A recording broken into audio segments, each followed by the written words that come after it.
Alors nous sommes ce matin donc jeudi, on est le 9 Adar Aleph et nous sommes arrivés d'Af Samech Zayin de Gittin, Samech Zayin. On est arrivé hier à la 13e ligne. 13e ligne, Samech Zayin. Goufa, Amad Shemuel Amad Rabbi, Halakha ke Rabbi Yosef, de Amad Mele, la Memasran Shaliyah. On a vu donc hier, Shemuel il a dit au nom de Rabbi que la halakha elle est comme Rabbi Yosef, comme quoi les mots, donc une mission verbale ne peut pas se transmettre d'un shaliach à un shaliach. Si moi je donne un objet à un shaliach, je lui dis de le donner à quelqu'un, il peut le donner à un autre shaliach et le donner à un autre. Mais si je lui donne une mission verbale, un ordre, donc une parole que lui il doit dire à quelqu'un, celui-là il ne peut pas transmettre à un autre shaliach pour qu'il aille le lui dire. C'est ce qu'on a vu donc hier. Amar lefanav Rabbi Shimon ben Rabbi. Il vient Rabbi Shimon ben Rabbi, le fils de Rabbi, qui dit à Rabbi, donc son père, mais Ahas Rabbi Meir ve Hanina ish ono cholkin al Rabbi Yosef. Ma ra'a Rabbi lo man halakha ke Rabbi Yosef. Il dit, puisque on a vu que Rabbi Meir et Hanina, tous les deux, ils ne sont pas d'accord avec Rabbi Yosef. Alors pourquoi toi tu dis la halakha comme Rabbi Yosef? C'est-à-dire quand il y a Yahid ve Rabbi, pourquoi tu prends comme le Yahid? Amalo shetor bene shetor. L'ora est à Rabbi Yosef. Il a dit silence mon fils, silence. Tu n'as pas vu Rabbi Yosef. El malira eto ni mocho. Si tu l'avais vu, tu l'aurais compris et tu aurais dit la même chose que moi. C'est-à-dire on dit ni mocho, il a toujours ses raisons avec lui. C'est pour ça que quand il dit quelque chose, donc on prend la halakha comme lui. Détania. Comme la Breta enseigne, ici Ben Yehuda haya monish shifhan shel hachamim. Le Maral dit que ici il énumérait les différents mérites des sages, chacun avec sa qualité particulière. Alors il disait, Rabbi Meir hacham ve sofer. Rabbi Meir il était donc un grand hacham, en plus il était sofer, on le connaît. Rabbi Meir il était donc un scribe en même temps, mais un grand hacham. Rabbi Yehuda hacham l'irshi yarse. Il dit Rabbi Yehuda, lui, il est hacham quand il veut. C'est-à-dire, quand il veut vraiment réfléchir et bien comme il faut, raisonner, alors il est hacham. Rabbi Tafon, gal shel erozin. Rabbi Tafon, c'est un tas de noix. Ça veut dire quoi? Et Rachid amène ici l'explication de Rabbi Nathan. De la même façon, quand on a un tas de noix, quand on prend une noix, tous les autres, ils tombent l'une sur l'autre. Il y a toujours un amas qui se fait dessus. Et de la Bétafon aussi, c'est pareil. Quand on lui pose une question, eh bien, il amène tout. Il t'amène le Psukim, la Gemara, le Mishnah, la Haggadah. C'est ça, en fait. Tu touches un, il t'amène tout derrière. Rabbi Ishmael Hanot Miuzenet. Rabbi Ishmael, lui, c'est comme un magasin Miuzenet garni. Il a tout dedans. Voilà, tout ce que tu veux. Je ne te dis pas, attends, je vais amener, non, tout de suite ça vient. Rabbi Akiva Oussad Baloum. Rabbi Akiva, lui, c'est un trésor rempli. Il dit, Rachid explique comme ça, comme encore de nouveau selon Avodah Ben Nathan. Il dit, c'est comme un pauvre, il a un sac, il va dans les champs pour cueillir, il prend tout ce qu'il y a. Rabbi Akiva, il a tout. Il explique, il dit en fait, c'est pas comme quelqu'un, il étudie une chose, après il comprend, après il dit non, après il comprend, non. Rabbi Akiva, il prend tout, et après lui-même, il fait les tri, il raisonne, il explique, il fait ces choses. C'est ça, au sabel. Rabbi Yohanan ben Uri, Kupat Adochlim. Rabbi Yohanan ben Uri, comme un rochel, vous savez, rochel, c'est que ce sont les vendeurs ambulants, les marchands ambulants, ils ont une caisse, ils ont des petits parfums, ils vendent tout. Lui aussi, tout ce que tu veux, il te demande, enfin, il te dit. Mishnah Rabbi Elazar ben Azaria, Koupa shel Bessamim. Un petit peu la même chose. Si tu es une Koupa de Bessamim, ils vendent des parfums. Lui aussi, c'est pareil, tu lui demandes, il te donne tout ce que tu veux. Mishnah Rabbi Elazar ben Yaakov, Kav v'nachi. Quand Rabbi Elazar ben Yaakov, il enseigne dans la Mishnah, tout ce qu'il dit, c'est Kav v'nachi, c'est vraiment du propre. Hachamim disent toujours halakha comme lui. Mishnah Tosh Rabbi Elazar dans la Mishnah, toujours Kav v'nachi. Enfin, Rabbi Yosef, donc c'est ce dont on parle, Nimoko Imo, ce qu'on a dit maintenant, il a toujours ses raisons avec lui. Toujours, donc il dit quelque chose, il a toujours toutes les raisons pour qu'il ait raison. Rabbi Shimon, tohin harbe ou mosiq ma'a. Rabbi Shimon, tohin harbe, c'est-à-dire il étudie beaucoup et il sort un petit peu. Il oublie très peu. Et ce qui sort, il sort qu'il est mauvais. Ça veut dire tout ce qu'il étudie, il retient les bonnes, les choses bien, et les choses qui ne sont pas importantes, il les oublie. C'est ce qu'il a dit Rabbi Shimon d'ailleurs à ses élèves. Banaï, chez nous, middotai.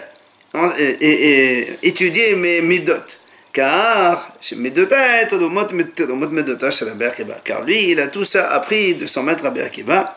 Donc c'est pour ça donc il apprend beaucoup et il fait sortir que les choses mauvaises qui ne sont pas intéressantes. Bon, tout ça c'est pour dire que Rabbi Yossi n'est pas un mot. Goufa. On revient maintenant à un autre sujet. D'ailleurs on en a parlé hier. Amal l'ishnaim emro le sofet v'yichtov v'lefnone ufnone v'yahtemu. Rappelez-vous, on a dit quand un homme il dit à un sofer, il dit à deux témoins, vous allez dire à un sofer d'écrire le guet. Vous allez dire à deux témoins pour aller signer. Alors rappelez-vous, on a dit hier qu'il y a un problème, oui, parce qu'on a peur que les deux premiers témoins, quand ils vont dire au sofer d'écrire, et après ils risquent de lui dire aussi de signer, parce que sinon ils vont le vexer, et donc ils ne vont pas faire comme ce qu'il leur a dit le Baal le mari, et ça pose gros problème. C'est pour ça qu'il dit ici. Donc Amar, il a dit donc à deux personnes, Emro les sofer virto, Amar Ravona Amar, Ravona au nom de Rav, il dit, Kacher, c'est Kacher le guet, mais Belote à ces autres d'Israël. Il ne faut pas faire ça. Justement à cause de la crainte qu'on peut arriver à cela. Amal le'oula le Rav Nachman. Oula, il a dit Rav Nachman. Et Amdila Rav Nachman le'oula. Certains disent c'est dans l'autre sens. C'est Rav Nachman qui a dit oula. Mais Ahad et Kacher, Amal le terrain se subit ça. Si tu dis que c'est Kacher, pourquoi tu dis il ne faut pas le faire? Si c'est Kacher, c'est Kacher. Alors il dit non. Amal, et tu sais pourquoi? Haishinan shemet iskor aidi. Et dit parce que tout simplement on craint que la femme elle-même, elle va louer des témoins, elle va prendre deux témoins. Elle leur dit, allez voir un sofer. Et vous lui dites, entre parenthèses, mon mari, soi-disant, il vous a envoyé pour qu'il écrive un guet. Et elle va faire signer deux autres. Et après elle prend le guet.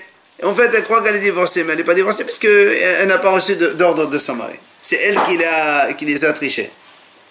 Ça a marché dans ce sens. Mais justement ça ne marche pas. Si tu me dis que ça marche, c'est ça qu'il a dit la crainte. Et pourquoi on ne le fait pas comme ça? Moi, il y a deux témoins, ils arrivent, c'est un sofer. Il dit voilà, monsieur X a dit d'écrire un guet pour sa femme. Imagine que la femme elle-même, elle veut se débarrasser de son mari. Elle prend deux témoins, elle les perd, dit vous allez dire à un sofer que monsieur X, mon mari, il vous a dit de faire ça. Oui, justement. Alors le m'a dit comment tu dis qu'on a peur d'une telle chose?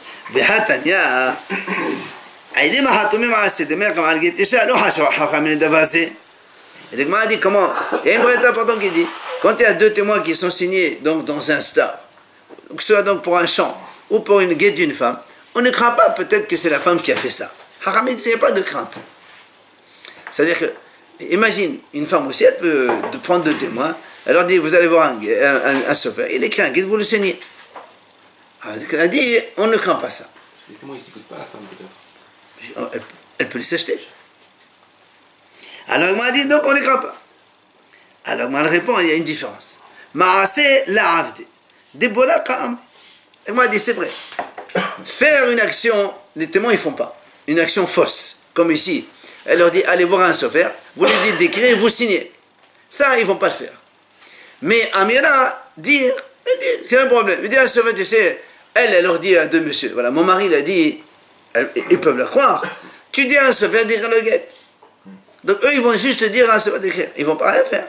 Après, dire à un autre témoin de eux signer. Eux, ils ne signent pas. Comme ils ne font pas une action véritablement, il y a une crainte. Dire à un témoin de signer faux, il ne va pas signer faux. Mais qu'ils disent à quelqu'un de signer, c'est pas moi qui signe. Moi, j'ai dit. Alors là, il y a plus de crainte dans la parole. Donc du coup... C'est pour ça qu'il a dit, le terrasse, caché, mais il ne faut pas le faire. Sofer n'est jamais témoin, c'est ça en fait. Faut pas non, on verra le sofer témoin, ça on le verra après. Ça rejoint ça, non? C'est ce qu'on a, jusqu'à présent on a vu la mahlok entre le sofer oui ou non. Ama l'ishnai, Maintenant, on reprend justement ce cas-là. Un monsieur, il dit à deux aidim, dites à un sofer d'écrire le guet et vous-même vous signez. C'est pas dire à deux autres témoins pour signer. Vous-même vous allez signer. Alors, Hazdamar, kasher velo te'ase. Alors, on a dit c'est kasher, mais il ne faut pas le faire. Là aussi, pour la même raison qu'on avait évoqué hier, c'est-à-dire que s'ils disent au sofer d'écrire, après ils disent attends, sinon qui allons signer pas toi, c'est Hchouma, peut-être il risque de le vexer, donc ils vont pouvoir lui donner à lui à signer à la place, c'est donc problématique. Rabba Bar Hana Amar kasher ve te'ase. Rabba Bar Hana lui a dit non, pourquoi kasher, on ne craint pas ça. Rav Nachman Amar kasher velo te'ase. Rav Sheshet Amar kasher ve te'ase. Là aussi, une nouvelle mahlok dans Rav Nachman et Rav Sheshet. Rabba Amar kasher velo te'ase. Rav Yosef Amar kasher ve te'ase. Encore un autre mahlok, Rabba et Rav Yosef, la même chose. Un il dit c'est kasher, il ne faut pas le faire. L'autre il dit c'est kasher, on peut le faire. Vik, Adé Apirlehu. Il y en a qui disent l'inverse. C'est-à-dire Rav Yosef lui-même il a dit kasher velo te'ase. Rabba il a dit kasher ve te'ase, on peut le faire. Alors, l'autre idée dans la Mishnah, on a dit Amal asala kitvu get. Si quelqu'un dit à 10 hommes, écrivez un get, on a dit un il écrit et deux il témoigne, il signe, ça suffit. Mais si on dit kul lechem tous, un il écrit, tout le monde doit signer, sinon il y a un problème. Tano Rabbanan, c'est ce que la Gemara va dire maintenant. Amal asala kitvu get, utnu le ishti. Écrivez un get et donnez-le à ma femme. La Gemara dit Ehad kotev, allez des kulam, un seul il écrit. Et on a dit dans la Mishnah, après, et donc deux, ils vont le donner. Mais s'il leur a dit, Kul lechem ketuvu, et had kote b'ma'amad kullam. Un, il écrit devant tout le monde, et tous les 10, ils vont lui donner. La même chose pour le transporter un guet. Holi roget l'eshti. Il y a 10 personnes ici, il leur dit, amenez un guet à ma femme. Un seul il amène, ils ne sont pas obligés de tous amener. Mais s'il leur dit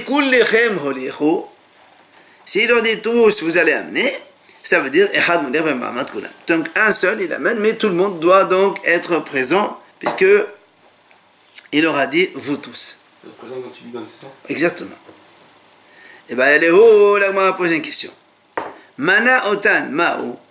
Si maintenant quelqu'un il rentre dans une pièce, il trouve des gens, il dit voilà, 1, 2, 3, 4, 5, 6, vous êtes 6. Et après il leur dit, allez donner ou allez transporter ou bien donner le guet à sa femme. Qu'est-ce que c'est? Est-ce que ça s'appelle comme s'il a dit kulechem ou pas? Ravuna Amar Mana eno kulechem. Ravuna a dit non, quand il compte comme ça ne veut pas dire qu'il leur a dit vous tous. Rabbi Yohanan, monsieur Rabbi Lazar de Menchoma, Amar Mana lehu kulechem. Rabbi Yohanan, lui au nom de Rabbi Lazar, il dit non. Quand il compte comme ça, il a 1, 2, 3, 4, 5, 6, c'est comme si qu'il veut que les 6 soient là pour le guet. Amar Papa avait l'appelé. Papa il dit en vérité, il n'y a pas de mahlok entre les deux. Pourquoi? Un, il parle quand il a compté tous ceux qui étaient présents dans la salle. Par exemple, il n'était que 6, il a dit 6. Et un, il parle dans le cas où il y avait plus que 6. Mais il n'a compté que 6 parmi les 10 ou 15. Et alors Chachamim disent, certains disent pour un côté, c'est-à-dire, nous on a vu, Ravona il a dit, quand on compte, ça ne s'appelle pas kulechem. Et Rabbi Yohanan il dit, quand on compte, ça s'appelle kulechem. Alors, on peut, la mahlok, on peut la mettre d'un côté comme d'un autre, c'est-à-dire, il explique. Il dit comme ça, imaginons qu'il a compté que 6, parmi les 10 ou 15. Alors, s'il leur dit, il a compté 6, machma que les 6 c'est pas les autres. Et l'autre il dit non, quand il a dit 6, il faut que ce soit les 6. Et le c'est-à-dire un il dit quand il a dit 6 alors que ils étaient on va prendre deux cas différents. Premièrement, il y avait que 6 dans la salle. Donc un il a dit 1, 2, 3, 4, 5, 6, vous donnez le guet. Donc Ravuna il dit, ça ne s'appelle pas kulechem, parce qu'il n'aura pas dit kulechem. Et Rabbi Yohanan il dit non, ça s'appelle kulechem, puisqu'il a compté que les 6. Maintenant, l'autre cas, c'est quand il y a 6, il a compté, mais il y avait 10 ou 15 dans la salle. La même chose, un il dit, c'est pas comme kulechem. Et l'autre dit c'est comme Kolechem. En fait, la mahlok, elle peut exister dans l'un ou comme dans l'autre, c'est la même chose. Pardon, c'est pas, il n'y a pas de mahlok en vérité. Il n'y a pas de mahlok. Un, il dit quand il a compté tous, et il y avait tous, ils étaient présents, et l'autre, il parle quand il a compté une partie, alors qu'il y avait plus que les 6 dans la salle. Donc il n'y a pas de mahlok. Tous les deux sont d'accord. Dans tous les cas, alors, si c'est Kolehu, regarde ce qu'il dit. Alors, si on prend le cas, regarde. Voilà. Prenons le cas où il y avait une partie seulement. Il y avait 6 sur les 10. Il a compté 1, 2, 3, 4, 5, 6. Alors, le premier, il a dit, ça ne s'appelle pas Kolechem. Donc, 2 ici, ça suffit. Alors que l'autre, Rabbi Hanan, qui a dit, lui, il parle dans le cas où il y avait donc que 6. C'est pour ça que quand il a compté 6, ça, c'est comme s'il a dit tous. لما دي أتقين رابي ودا بجتا دي خليخم كتوب وخليخون وكل حد وحد من يخون حتومو وكل يخون وكل من يخون وفيلو وكل يخون وكل حد من يخون. Il dit que Rabbi Yehuda, pour éviter les ambiguïtés, il a instauré que quand on écrit un get, on écrit comme ça. Kolechem ou kolhad, il dit ou tous ou l'un de vous tous. Comme ça on est tranquille. L'autre, même pour amener, il a dit ou vous amenez tous ou l'un de vous il amène. Comme ça il n'y a pas d'ambiguïté derrière. Même s'il y en a un qui amène, eh ben ça suffit, on n'a pas besoin de 10. D'accord? Mais Amar Rabba il dit non, même dans ce cas-là il y a problème. Pourquoi? Des fois, il dit une phrase, il oublie de dire la suite, et alors, on tourne au même problème. S'il a dit vous tous, et il n'a pas dit l'un de vous, ben là aussi on a un problème. Est-ce qu'il a vous tous, ça veut dire tout le monde ou pas, une partie? C'est pour ça, il lui dit, Rava, il dit comme ça. C'est ce qu'il a dit. Des fois, il coupe sa parole, il ne dit pas toute la phrase. Il dit il ne dit pas après la suite qu'un parmi vous. Et là, le problème vient à télé. Après, ça risque de faire passer le guet. C'est pour ça que Rava, il a dit, lui, il a instauré, il a malama, qui est tovo kol had menechon. Hatomo kol tre menechon. Ovilo kol had menechon. Rava, il a dit, on écrit comme ça. Même s'ils sont 6 ou 10 ou 15, on s'en fout. Il doit écrire. Écrivez l'un de vous. Zéro. On n'écrit pas tous. Amenez 2 de vous. Parce que pour amener, il faut 2 témoins. Donc il faut 2. Et, signez 2 parmi vous. Pour signer, c'est normal, il faut 2 témoins. Et amenez 1 parmi vous. Là, donc il n'y a aucune ambiguïté. Donc, dans tous les cas, il dit une seule phrase. Comme ça, on est tranquille que même s'il y en a un qui amène, le guet il est valable. Il n'y a aucun risque de pessoul. Hadan alach Omer, on a fini le père Omer, on va passer donc le père suivant. Misha Hazo. La Mishnah dit Misha Hazo Kordiakos. Kordiakos, Rachid explique, c'est un esprit de folie, un démon. Enfin, il est pris de folie. Parce qu'il a bu du vin, non? Hein? Parce qu'il a bu, non? Il a du vin. Non, là, on dit parce que. Oui, non, il dit Yain Habib Megitto, c'est-à-dire il boit du vin du pressor, ça veut dire qu'il est. Parce qu'à l'époque, et le vin était très fort.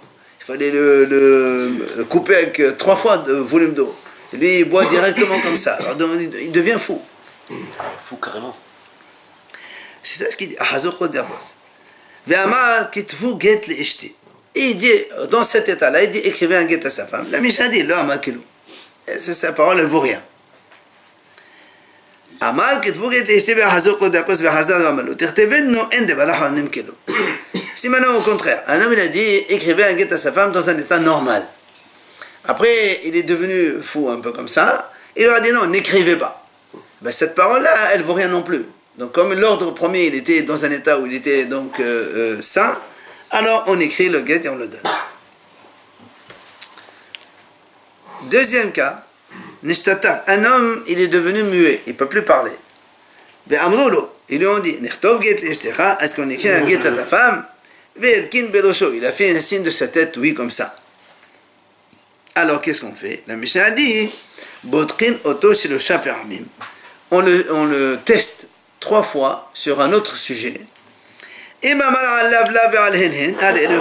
Si on voit qu'il est censé et qu'il répond des réponses correctes, oui, oui, non, non, par le geste de sa tête, alors on peut comparer l'esprit même pour le guet. Ici, la même gestuelle il a faite pour le guet et autre chose, alors on écrit, on donne le guet. Pourquoi il avait une volonté de divorcer avant? Certainement. Certainement. C'est ce qu'on a vu. C'est pour ça qu'on dit que quand quelqu'un, et lui, imaginons il sort de la maison, ou il s'y dispute avec sa femme, enfin, je ne sais pas, ou il vient au tribunal. On dit qu'est-ce que tu veux, hein? Il dit quoi, tu veux faire un guet? Au début, on a espèce qu'il a pris du vin. Non, ça c'est deux cas différents. Ouais. Au début, il a pris du vin, parce que, enfin, du pressoir, et donc il a un truc. Il est devenu fou. Enfin, il est plus, on va dire comme ça, il est ivre comme un fou. Est-ce qu'on peut déduire que celui qui est sourd, s'il vient un guet à sa femme, est-ce que ça veut dire qu'il est... C'est justement, c'est ce dont on parle. Là, on parle qu'il est Sourd dans le sens où vraiment il ne maîtrise pas. Alors, Mara dit, qu'est-ce que c'est ce cordiakos là? Il dit, il a été donc mordu, on va dire comme ça, par du vin neuf depuis le pressoir. Mordu, carrément. C'est ça. Alors, m'a dit, et pourquoi tu l'appelles cordiakos? T'as qu'à dire celui qui a été mordu par du vin nouveau. Alors il dit non, il dit non, c'est pour te dire justement que cette folie-là qui le prend s'appelle cordiakos. Alors m'a dit, qu'est-ce que je gagne moi quand tu me l'appelles cordiakos? En quoi ça me change? Il dit, en fait c'est pour Kamia. Quand on veut écrire un Kamia, ceux qui savent écrire les camés là, vous savez, alors ils écrivent des noms, voilà. Alors ils doivent savoir pour quelle maladie. Alors c'est cordiakos, et compris, ils écrivent en fonction, donc il faut savoir. C'est quoi le remède? Maya sauté, elle va te le donner. Non, ça, pour le caméa, il n'y a pas de remède. Caméa, c'est quelqu'un de. Non, pour le Moi j'ai des pommes vertes, non? Le caméa, je ne sais pas. Le caméa, c'est des gens qui sont spécialisés pour écrire des caméas. Maintenant, l'agma l'amène quand même Maya sauté. Il y a un remède pour ça. C'est quoi? Bisra sumaka agumre vehamra marka. Il dit, il prend de la viande grillée sur des braises et une soupe liquide. Voilà. Il mange ça. On a trop bu, c'est... Essaye-le si tu veux, moi je ne sais pas. Les pommes. Amar Abaye, allez, Amar Abaye, il a dit Abaye, Amra li em, écoutez bien. Donc il parle toujours Amra li em, Abaye, il dit souvent comme ça, Manoris elle m'a dit, li shimsha batyuma kuza de maya. Quand quelqu'un il a eu de la fièvre, si c'est le premier jour, kuza de maya, il boit de l'eau. Batriome, si c'est une fièvre qui dure déjà depuis 2 jours, sikhore, c'est quoi sikhore?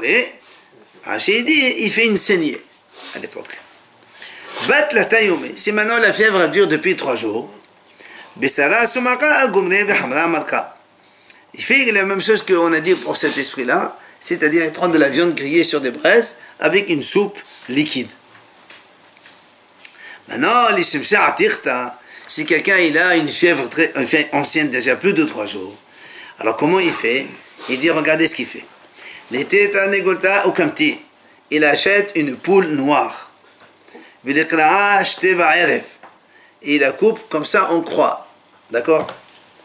Il rase le milieu de ses cheveux. Il pose la poule dessus. Et il pose la poule donc sur sa tête jusqu'à ce que elle colle avec la peau de ses cheveux. Après,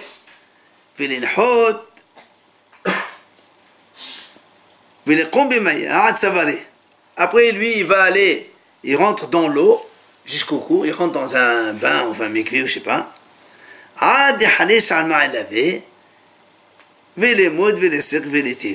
Jusqu'à ce qu'il ne se sent plus bien, il n'est pas très bien, il se lève et il va s'asseoir.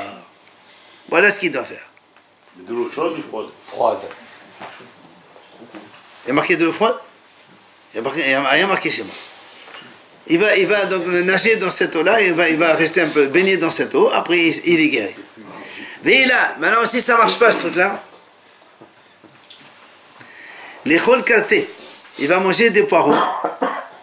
Il redescend de nouveau dans l'eau. Il reste dans l'eau jusqu'au cou. Jusqu'à ce qu'il est fatigué, il ne peut plus supporter. Et donc, il nage, et il se lève de là-bas et il va s'asseoir. Alors maintenant, la Gemara, elle nous dit, les shimsha, quand un homme, il a eu de la fièvre, il prend comme on vient de dire maintenant, de la viande grillée sur des braises, plus une soupe liquide. Maintenant, les talga, si c'est le contraire, quelqu'un il a eu très froid, il a très froid, qu'est-ce qu'il fait? Au contraire, il prend de la viande grasse. Tout à l'heure c'était bisla soumaka, c'était de la viande maigre. Maintenant bisla shmina, de la viande grasse, sur des braises, la même chose. Et là il boit du vin cette fois-ci, c'est-à-dire sans le couper avec de l'eau. Voilà, ça c'est quand il a beaucoup très froid. Rav Amram Hassida, la Gemara raconte, Rav Amram Hassida, quand il voulait l'embêter les gens de Rish Galuta, on dit que Rav Amram Hassida, comme il était Hassid, alors il était très mahmir. Alors les serviteurs de la maison de là où il habitait, alors il l'embêtait. Alors qu'est-ce qu'il lui faisait? Il le faisait allonger sur de la neige. Comme ça, il prend froid. Le Rav Amram Hassida. Le lendemain, ils lui disent, qu'est-ce que tu veux qu'on t'amène? Alors lui, il a dit, ces gens-là, mais pas rafré. Tout ce que je vais leur dire, ils vont faire le contraire, puisqu'ils m'embêtent. Alors, je vais leur dire le contraire. Amaléhu, nous on a dit quand quelqu'un il a froid, qu'est-ce qu'il faut? Il faut de la viande grasse avec du vin. Il leur a dit, il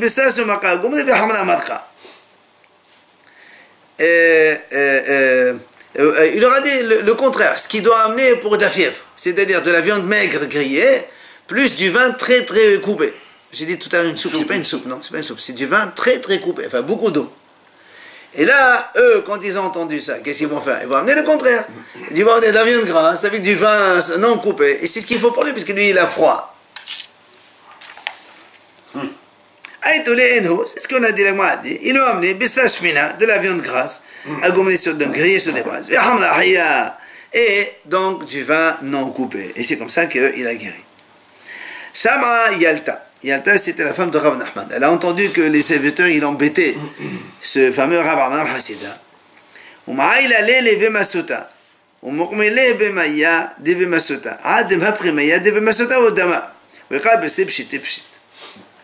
Quand elle a entendu ça, elle a demandé à ses hommes de prendre Rav Nachman, de l'amener au bain. Et il le laissait là-bas dans le bain, tellement jusqu'à ce que l'eau, elle est devenue rouge par le sang qui a transpiré le Rav Amram Hassida qui a pris froid. Pas Rav Nachman. Rav Amram. Non, lui, c'est les serviteurs de Rish Galuta. Rav Nachman, c'est lui le Rish Galuta. C'est lui le grand rabbin de Bavel. Oui, mais c'est ses serviteurs à lui qui ont embêté Rav Amram Hassida. Il n'a pas fait une saignée pour que le sang... Non, pas une saignée. Elle l'a mis dans un bain. Enfin, c'est pas elle. Elle a demandé à ses serviteurs de le mettre dans un bain. Et donc, il est resté là-bas au point que le sang, pratiquement, c'est comme si il a transpiré du sang. L'eau, elle est devenue rose.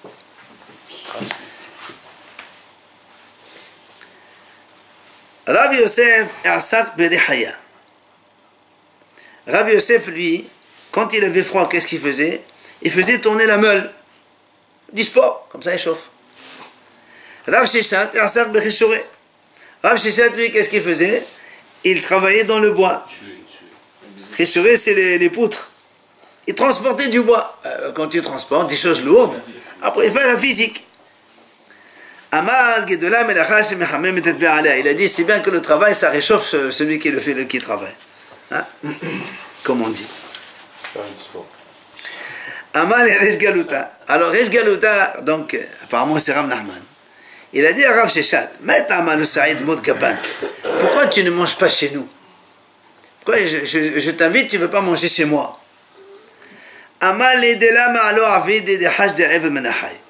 Il lui dit, écoute, tes serviteurs, j'ai pas confiance en eux.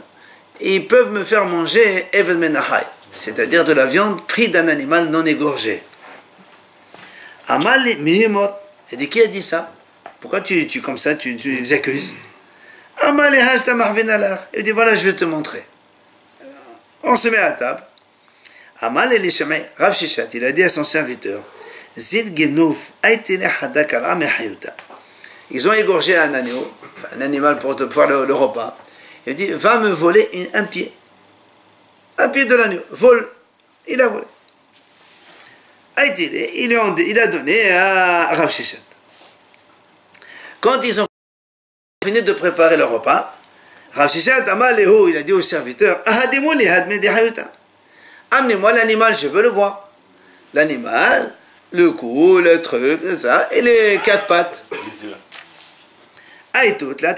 Ils se trouvaient que 3 pattes. Évidemment, là, on a volé une. Il a dit comment? Elle a que 3 pattes, l'animal, il a que 3 pattes, celui-là. Qu'est-ce qu'ils ont fait? Ils ont couru, ils ont coupé effectivement une patte d'un animal vivant. Et ils l'ont amené. Voilà 4e.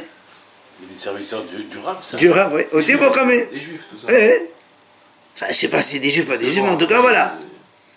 Amal et jamais il a dit à son serviteur, apporte la pâte que tu as volée. Il a mis la pâte avec les autres. Il leur a dit, Amal comment cet animal, il a que 5 pieds, 5 pattes. C'est problème. Donc, il a démontré à Rav Nachman comme quoi ses serviteurs, ils pouvaient faire manger du Even Menachai. C'est pour ça qu'il ne veut pas manger avec eux. Alors lui, il pouvait le Rav, il pouvait manger... Peut-être que le Rav, il faisait attention. C'est sa femme qui, voilà, c'est sa femme qui fait le... Amal, alors le Resh Galuta, il lui dit, si c'est comme ça, on fera tout devant toi, et tu manges. Ok? Amal, il est haïb, c'est de Bichavot, l'amalo. Tadevo taka kamayo. Et donc ils ont fait tout devant lui, il lui a dressé la table, et ils ont commencé à lui servir à manger. Seulement,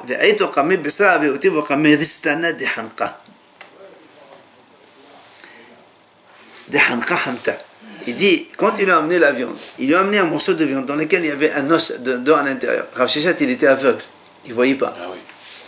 Alors eux, ils voulaient que Rav Shishat, il mange ça, et après il s'étouffe avec cet os-là, il peut l'étouffer comme ça. Ouais. Oui, oui. C'est quoi ça? Rav Shishat, il a touché la viande, il a compris qu'il y avait quelque chose dedans. Alors, il a enlevé cet os, il l'a caché dans ce soudard, dans son écharpe. Les vata de Achil, après qu'il a mangé, Amrile, Ernivlan Kassa de Raspa. Ils lui ont dit, on nous a volé un verre en argent, il faut qu'on fouille tout le monde. Il faut qu'on fouille tes affaires aussi.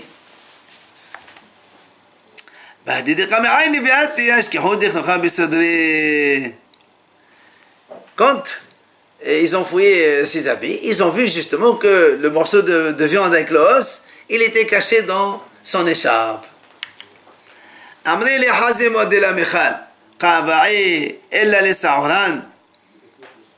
lui ont dit, tu vois, on a compris, en fait tu ne veux pas manger. Si un petit nous embête, on prépare à manger, mais tu ne veux pas manger, regarde le morceau de viande, tu ne l'as pas mangé. Amalehu, il leur a dit, pas du tout. Moi je veux bien manger, seulement il leur a dit, j'ai goûté le goût de la Rachid a dit shihin. La bête, elle était ulcérée, elle avait de l'ulcère. C'est pour ça, quand j'ai goûté ça, j'ai pas voulu manger, j'ai enlevé ce morceau. Il n'a pas voulu dire que c'est l'os. Non, il n'a pas dit ça. Attends.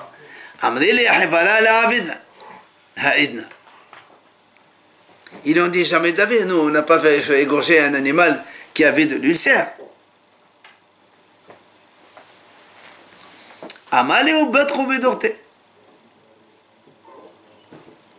Il leur a dit, allez vérifier, Bédorté, c'est-à-dire dans la peau de l'animal. Il a dit, parce que,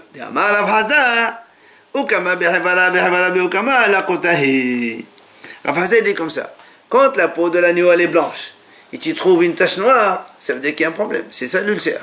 Ou le contraire, si la peau est foncée et tu trouves une tache blanche, là aussi l'ulcère. Donc allez vérifier la peau de cet animal, vous allez voir qu'il y a un problème dedans. Bado kashkahu. Ils ont vérifié, ils ont trouvé effectivement que l'animal, il y avait une tache, donc ils ont compris qu'elle était vraiment ulcérée. Quand il sortait pour rentrer chez lui,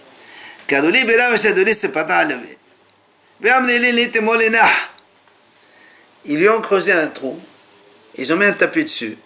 Ils lui ont dit, viens t'allonger ici. C'est méchant, La Galouta, il fait quelque chose contre ses serviteurs. C'est pas le Galouta. Alors, quand il commençait à marcher pour partir, Rav Hasda, il était apparemment avec lui, ou c'était son chamash, je ne sais pas. Alors, est-ce que Rav Hasda, il n'est pas marqué. Il a fait comme ça, il a fait un siman, qui est le, il y a problème, quoi.